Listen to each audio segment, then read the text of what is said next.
Bernstein again. Big opening. Pass 5. Pass 10. Vermont's a man. And he goes all the way to the 15-yard line. 17 yards of the carry. Welcome back to Believe in Badgers on the Believe Network, presented by BetOnline.ag and Oak Ridge Wealth Management. I'm Matt Perkins, joined, as always, by Badger legend, the Hebrew Hammer himself, Matt Bernstein, and his daughter Ruby today. Bernie, how you doing? Daddy daycare is in full effect right now. We got Ruby. She's wearing tutus and touchdowns for the week that we are in. You know, I'm always rocking my red. We are thrilled that Friday is Friday, right? Back to sports, back to Wisconsin Badger football. Man, I got the butterflies. Like, I'm going to run out of the tunnel, and I might not even watch the game at 9:00 Eastern time. It's too late for me. So I'm just couldn't be happier. And I'm also really excited, Matt Perkins. I know this is what we're talking about, but like, what are we going to look like? Like, what are we going to be? I have no idea. And that is why we are going to answer a 6-pack of questions here in just a minute for, I guess, our week 1 preview show that we'll call it. It's kind of a season preview show a little bit. We've had people on. We've had Jake on. We've had a bunch of people on to talk about the upcoming season. But, you know, we're going to throw just the two of us here as this drops on a Thursday, the day before the Badger season gets started. Before we get into that, though, I want to remind everyone tuning in that we are presented by BetOnline.ag, and BetOnline is the world's most trusted betting platform and your number one source for everything football. BetOnline has every stat, every matchup, and even live odds and spreads to bet on during the game. Think you know your stuff? Get in on our $200,000 mega contest and pick 5 games against the spread every week for your chance at weekly prizes and a share of $200,000. When the game's over, head on over to the online casino, get in on a game of blackjack or poker, or unwind with over 150 different slot games. Head to the website today. That's betonline.ag to get in on the action. Bet Online. The game starts here. And obviously, our good friend Chris Anicetti and Oak Ridge Wealth Management. If you are a current or future professional athlete, current collegiate athlete with NIL money and deals, get your money right with Chris Anicetti and his team over at Oak Ridge Wealth Management. They do one thing, and that is take care of athletes. They know how hard you work on the field. They want to make sure that your money is working for you off the field so you can focus on your game. Get in touch with Chris and his team for them to make a bespoke wealth plan for you. Get in touch with Chris on Instagram at oakbridge_Anicetti. That's oakbridge_ANICETE, or at oakbridgewealthmgmt.com. That's Chris Anicetti and Oak Bridge Wealth Management. Get your money right. Bernie, I know you've been getting your money right. You got to be saving these days with 2 kids running around, going up to the Alabama game here shortly, which I'm very jealous of. But nonetheless, Bern, it is week 1, so I've got that 6-pack of questions for you. I think we're going to call it the Varsity Golden Ale. 6-pack of questions. We hope you guys are supporting the Varsity Collective with their new beer, which is on sale at Camp Randall Stadium this fall, Bernie. So I guess that brings me to, I guess we're going to have we're going to have a pregame question for you quickly. How do you feel about selling beer at the stadium this year? You know, I've never had trouble getting drunk before the game or staying drunk during the game or being drunk after the game. Not saying people are drunk, but, you know, listen, I'm all for it as long as there's some kind of systems in place that keep people safe and happy. You know, people tailgate so nicely before the games. They chill. They love the game while it's going on. I'm on both sides, but I am excited to get a beer at the stadium if I want one. I did always like the break in, you know, consumption, but let's just do it, dude. Let's make that money. Let's make the money. You know, and let's help the Varsity Collective, you know, make that money, get more NIL, and continue to keep Badger athletics rolling. Okay, official 6-pack of questions. Bernie, we're gonna pop the top here on the first one, and I guess it's kind of my biggest question. What does the front 6 look like? How does the front 6 align without James Thompson? So, what are your thoughts here, Bern? The Badgers released their initial depth chart with just 2 down linemen. on it with Kurt Neal and Ben Barton listed as the 2 starters at generic defensive line and 4 starters at linebacker. So how are we feeling about that? Dude, this has been a concern of mine since last year. And it's grown, I think, as I've talked myself into this weird place of the 3-3. I'm very concerned. I mean, our down line and our run stopping ability was low last year. And we have some fantastic DBs. So I think there's 2 thoughts. One, I think we're going to match up extremely well against teams in the pass. The question is, can we get to the quarterback and can we stop the run? And last year we didn't do either one of those. So as we go into the season, I'm excited to see what that looks like. I'm very nervous about it, but we have obviously upgraded our linebackers. So if our D-line is the most potential, they're not the best guys on the team yet, I think we put a lot of good athletes around them to be better than we were last year, right? I think we're going to be better than we were last year. I think so as well. I mean, Thompson hurts a ton, and I think that that's going to give more John Pius playing with his hand in the ground, sort of almost as a quasi D end. You saw him do that a little bit at William and Mary before he got here. I think on passing downs, we'll see Jaheim Thomas sort of going around to the edge as well, and maybe putting his hand in the dirt. We've seen Daryl Peterson, the outside linebacker, put his hand in the dirt in a multiple different alignments. I would assume we get more of that as well. So I think that a lot of the sort of the dirty work, more of the dirty work than should be done, is going to have to be done by the linebackers. I think they're really going to have to be able to really take on offensive linemen more than they're asked to do, especially, if you got 2 down linemen, that's going to be, those guys might both be getting double teamed on, darn near every single play. So it's going to be tough for the linebackers. I think we have the athleticism at linebacker to overcome that, at least to a certain degree, but it's definitely a concern. It's interesting to see, who's going to get snaps. I think they've talked about wanting 6 guys to rotate through there. Do we see true freshman Dylan Johnson, who people have talked about now, the state champion wrestler from Illinois, one of the best heavyweights in the history of that state.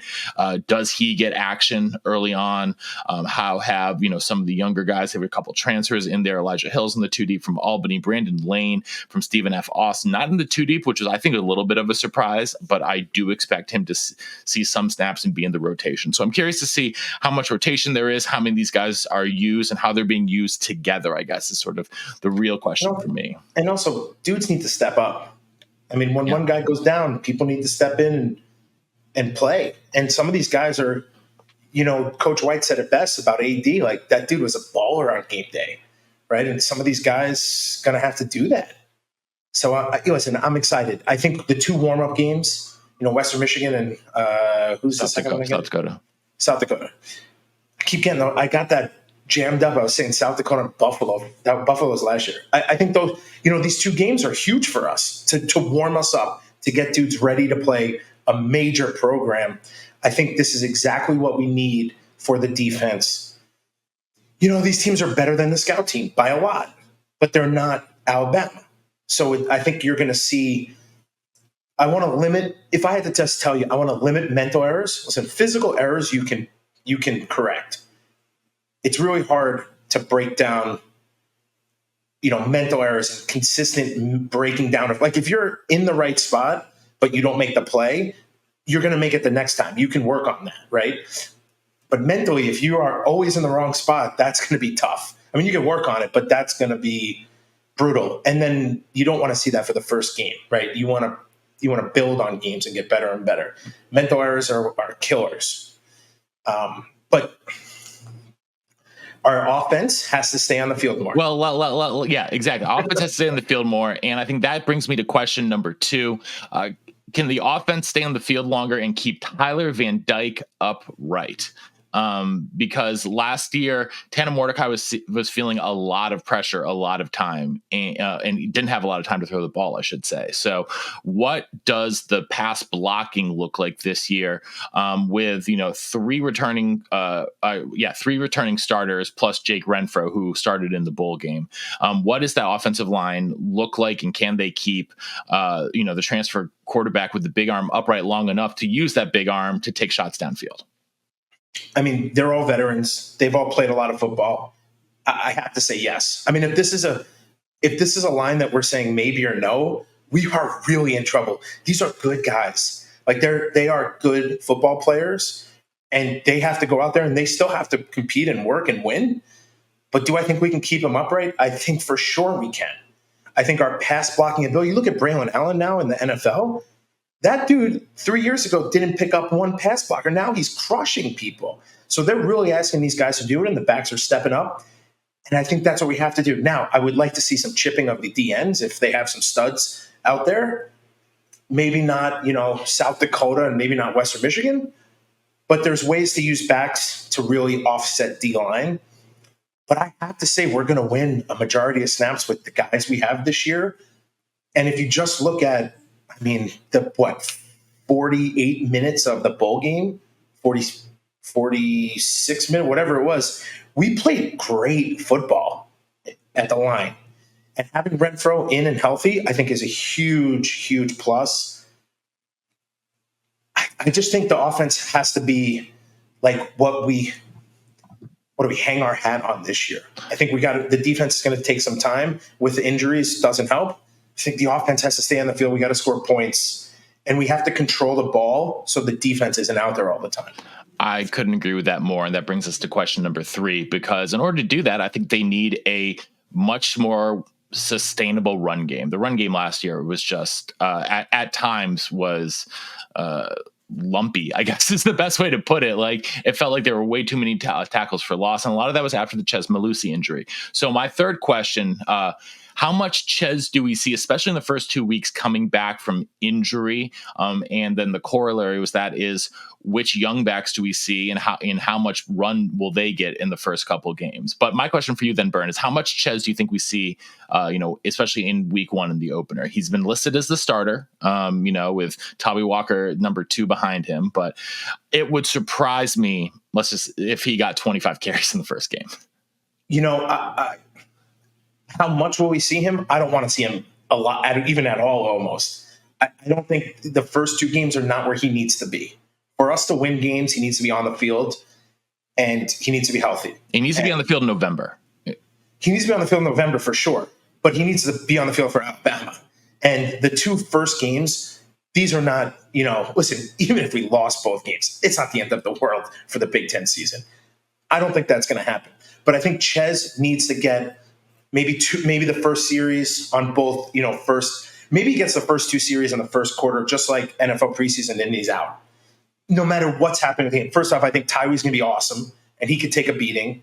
I don't want him to take a beating, but I think this game, this is where you find Jackson Aker can take a pounding. He's good. Yakimelli, these guys have played, and you can put them in these games. This is the whole reason we play these games, for everyone to get a little bit of a look.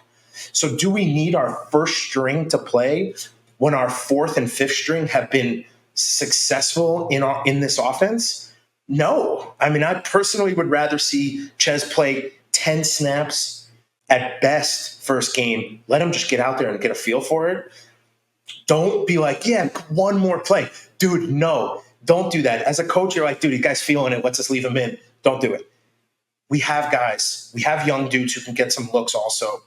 I don't think we need to put those guys in. I think to answer that question, not a lot. Now, to answer your other question, we need the run game. But I think we have wide receivers and skill guys. I mean, wide receivers to me, who can make things happen. And you have to guard Pauling. You have to guard Tretch. I mean, there are dudes now. You have to guard all of them. I mean, who don't you have to guard? Williams, Bernie, you got to the fourth one in the 6-pack before I could even open it. I thought you went there first. No, my fourth question is, who steps up at wide receiver next to Will Pauling?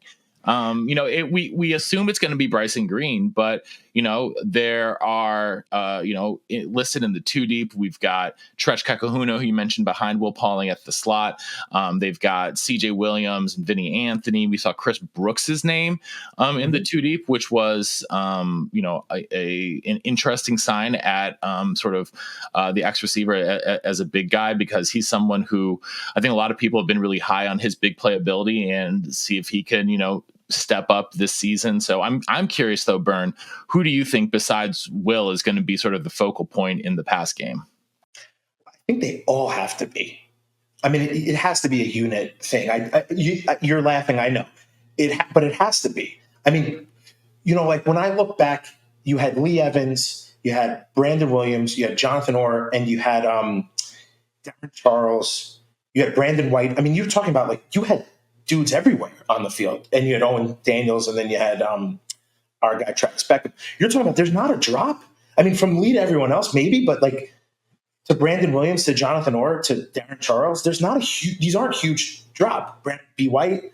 So I expect that in these guys, right? I don't expect Bryson Green to be the best and CJ Williams to be 50% him. I think after last year, all those dudes want more balls thrown at them. Imagine if Skyward Bell didn't drop any of those balls. Those are all big plays. What do you have, 5 of them? So imagine if Bryson Green has 5 catches for 200 yards? I mean, it could happen. Those were 30 plus. Some of those were big ones, yeah. Yeah. So you talk about that. I think if we can get Tretch up and running, I think Bryson Green, CJ Williams, I think Vinny Anthony. I mean, these guys can all play. I'm much more concerned with the tight end position. I'm really, as we speak, I'm not concerned that these guys aren't going to step up. I liked the way they went about their business last year. I just think we couldn't get them the ball because we weren't off on the offensive line, and we were off on the snap, and we were off on, QB stuff. And these guys just couldn't get the ball enough to them. And we couldn't stay on the field. So think about that. 3 and out every time with 2 runs. You have 4 wide receivers. Only one guy can get the ball thrown to them. So I'm hoping that we can be on the field. I'm hoping that we can spread teams out. And I think that comes with Tyler Van Dyke, who's going to wing it all over the field, and who's going to take some shots, which I like. And I think we have guys who can go get the ball. Yeah, something that you've mentioned a couple times now is sustained drives. And a lot of those drops we saw last year were also on 3rd down. And I think that, obviously it feeds itself, right? The longer you have sustained drives, the more that you have, the more time your defense gets to rest.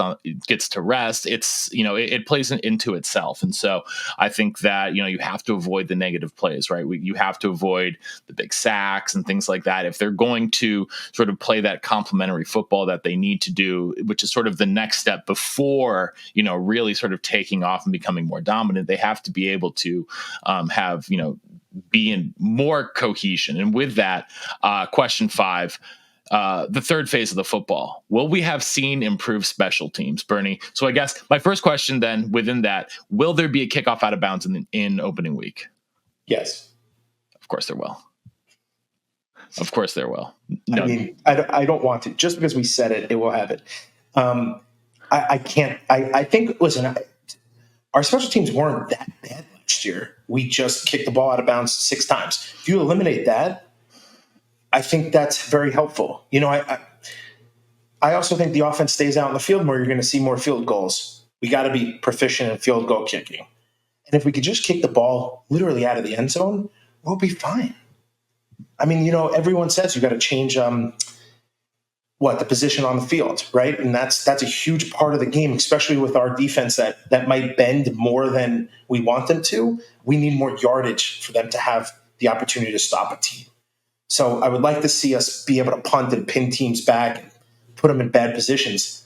Do I think that's going to happen? I mean, I have to think we'll be better than we were last year. I mean, yes, we'll be better. I certainly hope so. I'm excited, though, about the prospects of Vinny Anthony and Tyrell Henry in the return game. Chimry was a very safe choice. I feel like Vinny especially has the chance to be special once the ball is in his hands. So I I'm more excited about the return game than I have been since Aaron Cruikshank was returning kicks for Wisconsin. But it's been a minute, I feel like, since you can really feel good about what's going on there. So I've been, Vinny Anthony is an electric player. I love that kid, man. I love that kid. You think it's easy to like catch a ball in space and then run when there might not be anyone near you. But you literally, think about that. You have 11 dudes running down the field trying to tackle you. You have dudes blocking. They could be 20 yards away. They could be right up in your face. You catch a ball and you try to do things. It takes a special human being to be able to do that. And I mean, I did it in high school. It's a joke. Like I get tackled every 5 seconds. But when you have a guy like Vinny Anthony, a guy like Jimmy Leonard, Brandon White back there, those guys can make things happen. And if they can make something happen in special teams, the stat that if you have a special teams touchdown where you're like 25% more likely to win, if you have a special teams and a defensive touchdown, it's almost impossible to lose. So like, I love that guy back there. I think it's really exciting when, teams are going to be kicking off. I just hope, and I don't know if this is true or not, but I'm hoping that they put good starting potential guys on the punt return, on the kick return, guys who are going to, even if they don't start, guys who are going to bust their butt to make that block and to do everything they can for 5-6 plays a game to block. So Vinny can run. That's what we did for Jimmy. Now, I always say Jimmy didn't fair catch any ball, so that's not true. I watched a lot of film on our teams, and he did only in like the worst situations you could possibly. Like when nobody was blocked, he did it. So I'm hoping that we can get guys out there, we can cover them up and give Vinny a chance to at least change the field position a little bit for us. Yeah, they're going to need it if they're going to pull off some of these bigger upsets against Alabama, against Oregon, against some of the top tier teams that they're playing. You have to be, got to be sound in the kicking game or whatever the old adage is. So, and then the final question then that I have, Bernie, is what is the final record for the Badgers this regular season? Tell me what you think first. I'm an eternal optimist, which is a problem. It gets me in way over my head way too often. 10-2, maybe 9-3, but 10-2. I don't know why I believe that they're going to beat Alabama, but I believe that they're going to beat Alabama. There's something feels right about that, and I don't know why. I feel like losses will be Oregon and in Iowa. I feel like Iowa has kind of owned Wisconsin recently. I think they're going to be really good again. So I think Wisconsin will beat USC at USC. I think they will beat Penn State at home, but I don't trust Iowa, and I think Oregon might be the best team in the country, or at least they're in the top 3 for sure. That's so interesting. Oh, sorry, Ruby, you're back awake. I'll go back to sleep. This is boring you, I know. I actually think that they will crush Iowa. I mean, yes, Iowa has their number. That was the most boring game I've ever watched. It was like 9-6. Let me move past that. I think we have some tough games. I'm a 9-3 right now. I think we have some extremely tough games. I don't think any team in the Big Ten is a pushover anymore. I think all that thought process has to be thrown out the window. Like the West Division, the East Division, playing teams like Indiana and Northwestern, that's all gone. Because you can get dudes for a year that are much better than the guys you had coming up. And the transfer portal and NIL has changed everything. And now teams don't just stink for years. Every year it's a different team. So I want to throw that out the window because we competed against some teams last year that looked great against us, sadly. But I'm 9-3. I think Oregon's going to be they might be the best team in the country. I think we have some really tough games. I think they're all winnable, but I think we have some tough games. I think Alabama's going to be extremely tough. But it's home. So I like those odds. 11 o'clock game doesn't make me super pumped, but what are you going to do? I think USC away for the first time going to California is not easy. Like I remember traveling far distance. It's really tough. It's not the NFL. It's difficult. So we got that going. What do you think? Penn State's going to be tough? Yeah, kid. It'll be tough. Iowa will be all these teams are going to be tough. Minnesota will be tough. Nebraska will be tough. Ooh, Nebraska's a sleeper. Yeah, I a don't lot of people them like at Nebraska. all. They got the true freshman quarterback, Dylan Raiola, but Yeah, which we all know too well about that kid. Listen, I'll tell you, going there, that's a scary game. They're going to be good this year. I think so. Yeah, They're going to be good. I think you so. like this cat nap just during the time that we were on. She fell asleep. Now she's wide awake. Well, that's perfect timing then, because Bernie, we drank up that 6-pack pretty quick here. So we will let you go back to running daddy daycare here, but we hope that everyone is able to tune in and enjoy the game, and tune back in with us for Monday Morning Fullback for a full recap of the game, coming at you first thing Monday morning. Yes, that's coming up. We're back, baby. Ooh. We are back. And while you're at it, make sure that you are checking out our friends James White, Sojourn Shelton, Warren Herring over at the Money Down podcast as well. But that is going to do it for us here today on Believe in Badgers, and present on the Believe Network, presented by BetOnline.ag and Oak Ridge Wealth Management. Appreciate you tuning in. Until next time, on Wisconsin. Come on, Rubes, on Wisconsin. 2-2s and touchdowns, baby. Let's go. That's all we want is touchdowns. No defense on the field ever.